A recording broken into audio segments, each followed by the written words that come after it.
मुक्तिपन्थामनुचरे सूर्याचन्द्रमसाविव पुनर्दत्ताग्नता जानतां संगमे महि। ओम शांति शांति शांति। धर्म प्रेमी सज्जनों, सादर नमस्ते। आज का विषय है वैदिक दीपावली।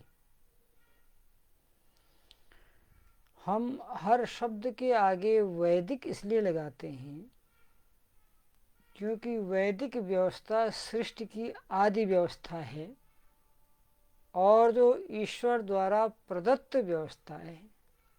ईश्वर सत्य, परोपकारी, न्यायकारी और सर्वज्ञ है। इसलिए वो जो भी व्यवस्था लागू करता है वह किसी व्यक्ति विशेष के लिए लागू नहीं करता। परमात्मा की व्यवस्था मानव मात्र तथा भूमंडल के प्राणी मात्र के लिए है।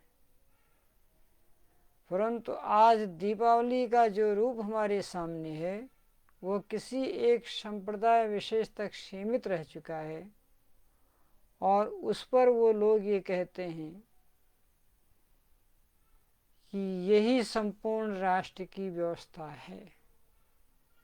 हमारा ये मानना है कि जहाँ मतभेद होते हैं वो धर्म का कार्य नहीं हो सकता है।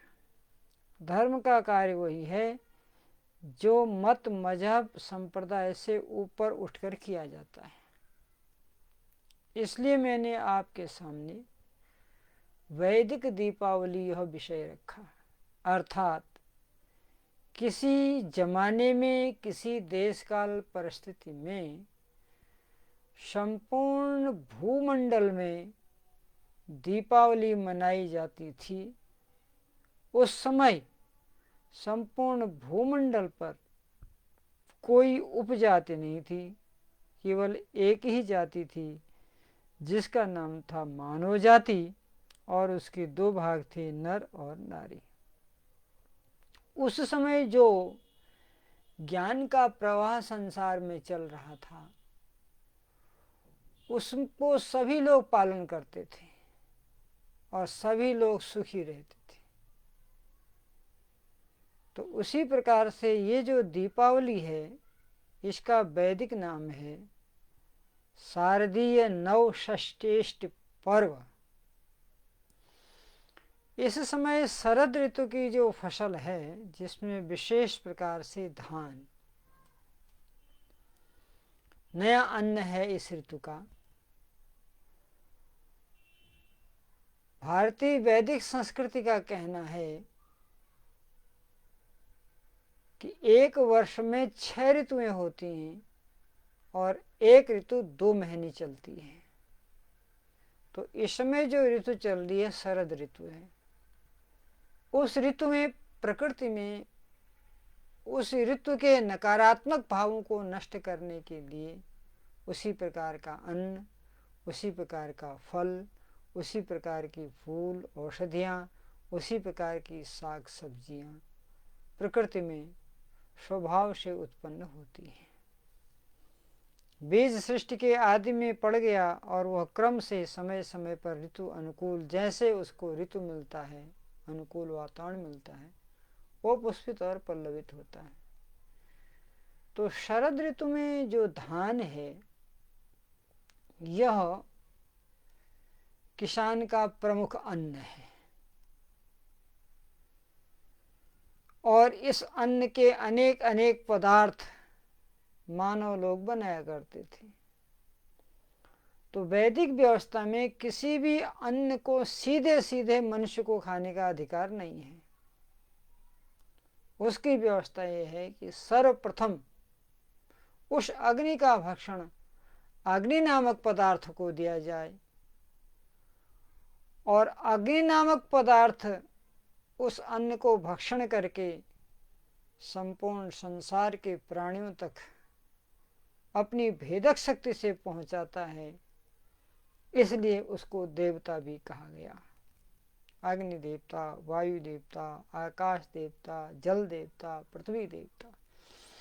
इनको देवता कहने का मतलब यह नहीं है कि ये मनुष्य की तरह उठने बैठने चलने वाले लोग हैं, नहीं।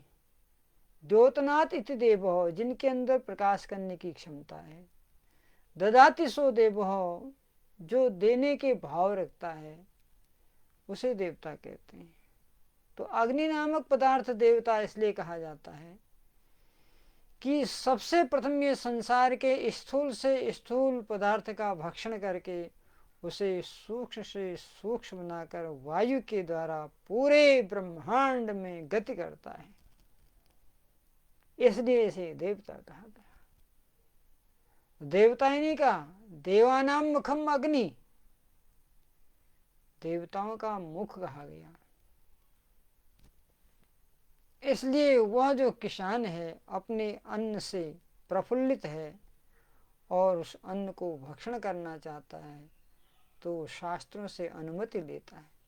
तो शास्त्रकार कहते हैं, देखो तुम्हारी ये जो नई फसल हुई है, इस फसल को तुम स्वयं भक्षण करो, उससे पूर्व इसे सभी 33 कोटि देवताओं में प्रचारित और प्रसारित करो। उसके लिए मैंने तुम्हें अग्नि नामक पदार्थ दिया है, उस अग्नि में इसकी आहुति डालो। नव मन नया, सस्य मन फसल, इष्टि कहते हैं यज्ञ को। कामनाओं को, कामनाएं दो प्रकार के होते हैं, इष्ट और पूर्त। तो ये जो यज्ञ होता है, ये इष्ट और पूर्त यानी कि भौतिक और आध्यात्मिक दोनों प्रकार के पदार्थों को दिलाने वाला होता है। इसका सूक्ष्म भाग वातावरण को शुद्ध करके हमें भौतिक उपलब्धि कराता है, और इसका जो सूक्ष्म भाग है, जहाँ हम आहुति देते समय इदम अग्ने स्वाहा इदम नमम की भावना कहते हैं, वो जो समर्पण के विचार हैं, वह समर्पण का विचार ही हमें अध्यात्म में प्रवेश कराता है। इसलिए इस यज्ञ का यह भौतिक और आध्यात्मिक दोनों प्रकार का लाभ हमें प्राप्त होता है। तो ये जो नवश्रेष्ठ पर्व, जिसे हम दीपावली भी कहते हैं, दीप का अर्थ आप जाने रहे हैं, अवली कहते हैं पंक्तियाँ। पंक्तिबद्ध प्रकाश को हम लोग रात्रि में फैलाते हैं। इसी बात का प्रबोध होता है कि अब जो हमारे जीवन का अंधकार था वह छटने वाला है, और जीवन में नूतन प्रकाश का प्रवेश होने वाला है।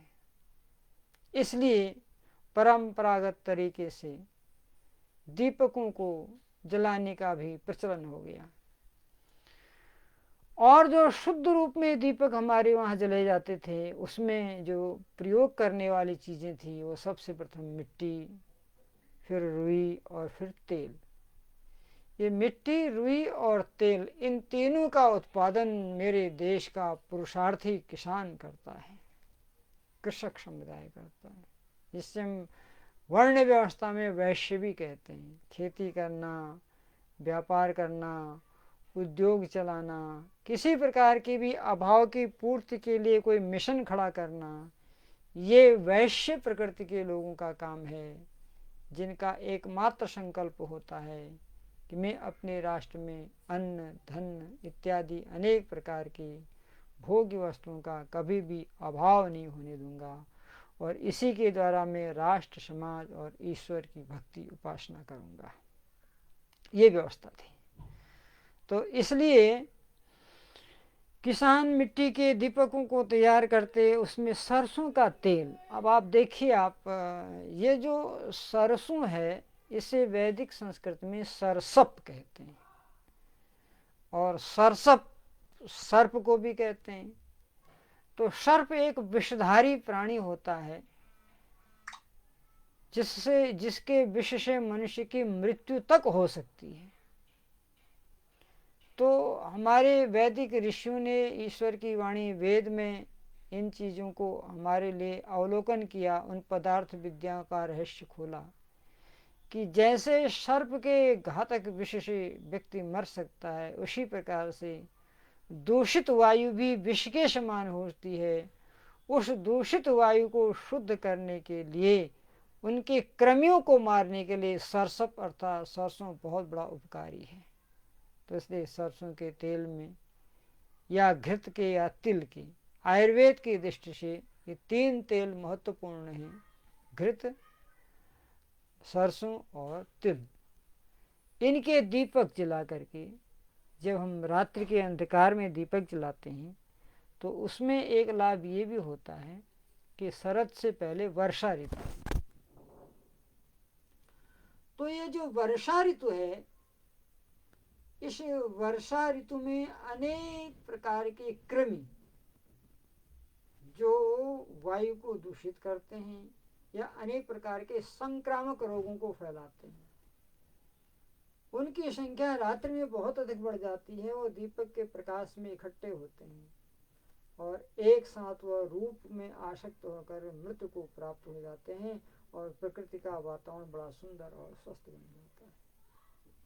तो इसलिए इसको मनाने के 3 प्रक्रिया वैदिक व्यवस्था में है। पहली प्रक्रिया है किसान अपने नए अन्न के द्वारा उसको स्वयं खाने से पहले अग्नि को खिलाता है, पूरे ब्रह्मांड को अपने अन्न का भाग देता है। और दूसरा, अभाव किसी प्रकार का न हो उसे अनेक प्रकार के अन्न इत्यादि पदार्थों को कृषक वर्ग तैयार करता है। और तीसरा जो इसका सबसे बड़ा लाभ है कि जीवन के अंधकार को नष्ट करने के लिए प्रकाश की आवश्यकता होती है। कविवर नीरज ने बड़ा सुंदर लिखा था, जलाओ दिए पर रहे ध्यान इतना, अंधेरा धरा पर कहीं रह न जाए। तो केवल भौतिक प्रकाश से काम नहीं चलता, आध्यात्मिक प्रकाश का होना बहुत जरूरी है। भगवान कृष्ण गीता में अर्जुन को यह उपदेश देते हैं कि अर्जुन, नहीं जाने न पवित्रम सद से यह लोकम, इस संसार में ज्ञान से पवित्र करने वाली और कोई दूसरी चीज नहीं है। तो ज्ञान अर्थात प्रकाश, कौन सा प्रकाश? अध्यात्म का प्रकाश। तो ये कवि ने कहा है कि तुम दीपक जलाते रहे हो, लेकिन देखना दीपक दूसरों को तो प्रकाश देता है मगर स्वयं वो अंधेरे में रहता है। अगर उसको देखना हो तो दीपक जहाँ पर रखा जाता है उसके नीचे का भाग देखना, वह अंधकार से युक्त रहता है। तो ऐसे लोग भी संसार में बहुत हैं जो प्रकाश दूसरों को तो देते हैं लेकिन स्वयं अंधकार में रहते हैं। तो ऐसा प्रकाश हमको नहीं चाहिए। इसीलिए भौतिक प्रकाश जितने भी होंगे उनकी अपनी एक सीमा होगी। चंद्रमा जिस भाग को प्रकाशित करता है उसके विपरीत भाग में अंधकार रहता है। सूर्य जिस भाग को प्रकाशित करता है उसके विपरीत भाग में अंधकार रहता है। आप लोग मोटी मोटी भाषा में कहते हैं ना कि जब भारत में दिन होता है तो अमेरिका में रात होती है, जब अमेरिका में रात होती है तो भारत में दिन होता है। ये जो हम कहते हैं इसका मतलब क्या है कि इतना विशाल सूर्य है लेकिन फिर भी इसका प्रकाश एक साथ संपूर्ण ब्रह्मांड को पूर्ण नहीं कर पाता, क्योंकि ये भौतिक प्रकाश है। तो सूर्य, चंद्रमा, बिजली, तारे, मोमबत्ती, दीपक, ये जितने भी प्रकाश हैं ये एक सीमा तक ही जीवन को प्रकाशित कर सकते हैं, या कहिए केवल बाह्य जगत को ही प्रकाशित कर सकते हैं। लेकिन अंदर का प्रकाश तभी होगा जब हम आध्यात्मिक प्रकाश चलाएंगे। तो इस प्रकार से हम यज्ञ के द्वारा इस पावन पर्व पर अपने घरों को रोशन करें, वायु को शुद्ध करें। और कुछ विशेष बातें जो ध्यान देनी होगी वो ये है कि आज का मनुष्य वस्तुओं का प्रयोग तो करता है मगर दुरुपयोग ज़्यादा करता है, सदुपयोग कम करता है। अब बिजली की मालाएं हम लोग घरों में जलाते हैं, अच्छी बात है, पर्व का दिन है, लेकिन सारी रात आप सो रहे हैं और प्रकाश दीवालों पर चमक रहा है, ये बिजली का दुरुपयोग है। तो इस दुरुपयोग को हम रोकें। आप 9-10 बजे तक पर्व मनाएं, उसके जब आप शयन करने जाते हैं तो आप जो बिजली की मालाएं अपने घरों के अंदर लगा रखी हैं उनके प्रकाश को भी बंद कर दें, दूसरे दिन फिर जलाएं। तो इससे राष्ट्र की बहुत बड़ी विद्युत शक्ति का संचरण होगा, संरक्षण होगा। और जो अभाव है बिजली का बढ़ती हुई जनसंख्या में, उससे हमें मुक्ति मिलेगी। तो हम लोग इन 4 दिनों के पर्व में रात्रि भर बिजली का जो बहुत सारा दुरुपयोग करते हैं उससे बचें। गरीबों को अन्न दें, वस्त्र दें, भोजन दें, मिष्ठान वितरण करें, क्योंकि आप आनंद में हैं। अगर आपका पड़ोसी सुखी नहीं है तो आपका पर्व किसी काम का नहीं। भगवान मेरा जीवन संसार के लिए हो, ये जिंदगी हो लेकिन उपकार के लिए हो। उत्तम स्वभाव मेरा दुश्मन का दिल रिझाए, वह देखते ही कह दे तुम प्यार के लिए हो, वह देखते ही कह दे तुम प्यार के लिए हो। तो इस प्रकार से संपूर्ण विश्व के लोग अपने उत्पन्न अन्न के द्वारा यज्ञ करके वातावरण को सुगंधित करते हैं, तथा जिसके पास जिस चीज़ का अभाव है, किसी को विद्या दान, किसी को धन दान, किसी को शक्ति का दान, अनेक प्रकार के दान करके हमें भी देवता बनना चाहिए। अग्नि हमको ये सिखाती है, जैसे अग्नि जो भी पदार्थ को भक्षण कर रही है उसे दे रही है, आगे दे रही है, इधर नमन की भावना, वैसे मेरे अंदर भी होनी चाहिए। तन से सेवा कीजिए, मन से भले विचार, धन से इस संसार में करिए पर उपकार। ये पावन संदेश पर्व हमें देता है। आशा है हम इस पर्व पर होने वाले वायु प्रदूषण को रोकेंगे, पटाखाओं से बचेंगे, तथा गरीब और असहाय लोगों की उस धन से सहायता करेंगे, तो हमारा पर्व बहुत सुंदर होगा। इसी के साथ मैं संपूर्ण देशवासियों को इस पावन पर्व की हार्दिक शुभकामनाएं देता हूँ। ओम शांति शांति शांति।